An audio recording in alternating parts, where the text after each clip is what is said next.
जब भी हम इस दुनिया को देखते हैं और इसके बारे में गंभीरता से सोचते हैं तो हमारे दिमाग में ये बातें आ ही जाती हैं कि ये हमारी पृथ्वी, ये चांद, ये तारे, ये सूरज, ये असीमित आसमान, हमारा ये संपूर्ण ब्रह्मांड, ये सब वजूद में आया तो आया कैसे और कब। आखिरकार इन सब की शुरुआत कभी ना कभी तो हुई ही होगी। जो भी चीजें हम देख सकते हैं, जो भी हम महसूस कर सकते हैं, इनफैक्ट समय भी। तो चलिए हम इस वीडियो में जानते हैं कि हमारे ब्रह्मांड का जन्म कब और कैसे हुआ। समय समय पर ब्रह्मांड के जन्म के बारे में वैज्ञानिकों द्वारा कई थ्योरीज पेश करी जाती रही हैं, लेकिन जो सबसे सटीक थ्योरी है, जो सभी सवालों का आंसर सही तरीके से एक्सप्लेन करती है, उसका नाम है दी बिग बैंग थ्योरी।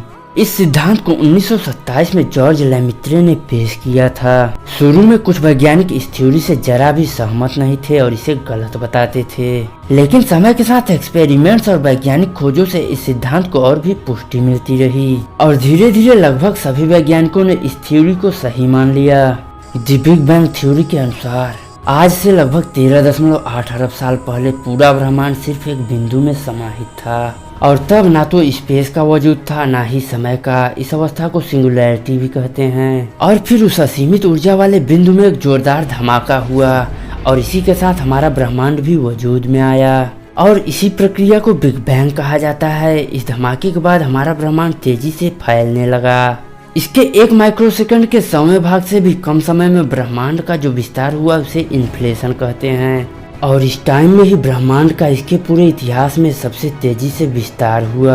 और इसी विस्तार के साथ बिग बैंग से निकली हुई एनर्जी, कुछ अननोन पार्टिकल्स भी फैल रहे थे जो कि मुक्त अवस्था में थे। अब आगे चलकर इन्हीं पार्टिकल्स से इस सृष्टि, इस ब्रह्मांड की रचना होने वाली थी, क्योंकि ये पार्टिकल्स थे इलेक्ट्रॉन, प्रोटॉन, न्यूट्रॉन और फोटॉन। तापमान बहुत अधिक होने के कारण ये सब मुक्त अवस्था में थे। बिग बैंग के समय का तापमान कल्पना से भी अरबों गुना अधिक था। ये तापमान अगले कुछ माइक्रो सेकंड्स में ही बहुत कम हुआ और गिरकर सिर्फ 1 अरब डिग्री सेल्सियस रह गया।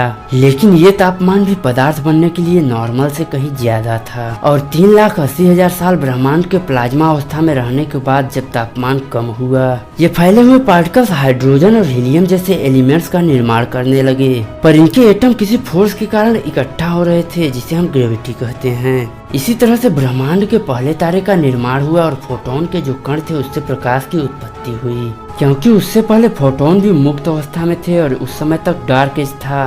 और फिर धीरे धीरे तारे, ग्रह, आकाशगंगाएं वजूद में आने लगे और इन्हीं गैलेक्सीज में से एक थी हमारी गैलेक्सी मिल्की वे, जिसमें हम और हमारी पृथ्वी मौजूद हैं। धरती हमेशा ऐसी नहीं थी। हमारे सूरज और एस्ट्रॉइड्स के टकराव से पृथ्वी और बाकी सब ग्रहों का निर्माण हुआ। फिर पृथ्वी से थिया की टक्कर हुई और हमारा चांद बना।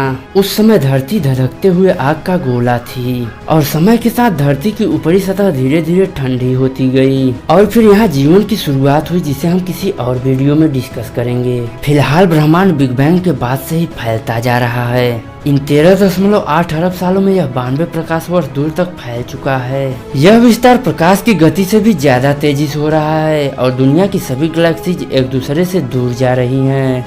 अब आपके मन में सवाल आ सकता है कि ब्रह्मांड के बाहर आखिर क्या है। तो बता दें कि ब्रह्मांड के बाहर कुछ भी नहीं है, ना स्पेस ना टाइम। ब्रह्मांड तो खुद में ही फैल रहा है। इस स्थिति को इमेजिन करना मुश्किल है। सन 2009 में स्पेस के विस्तार को समझने के लिए यूरोपियन स्पेस एजेंसी ने प्लैंक नाम का एक सैटेलाइट लॉन्च किया, जिसमें कॉस्मिक माइक्रोवेव के जरिए ये समझा जा सकता है कि नीले धब्बों की जगह स्पेस ठंडा हो चुका है, तो कहीं तारों का सुपरनोवा और गैलेक्सियां भी मृत हो चुकी हैं और कहीं पर गैलेक्सी और तारों का निर्माण अभी चालू है और इन लाल धब्बों की जगह पर ब्रह्मांड अभी गर्म है और निर्माण अभी बाकी है। तो ये रही ब्रह्मांड के जन्म, ब्रह्मांड के निर्माण की कहानी। आशा करता हूँ आपको पसंद आई होगी। ऐसी ही साइंटिफिक और इंटरेस्टिंग वीडियोज के लिए वीडियो को लाइक, शेयर और चैनल को सब्सक्राइब कर दीजिए। और वीडियो में आपको क्या अच्छा लगा कमेंट में बताना ना भूलें।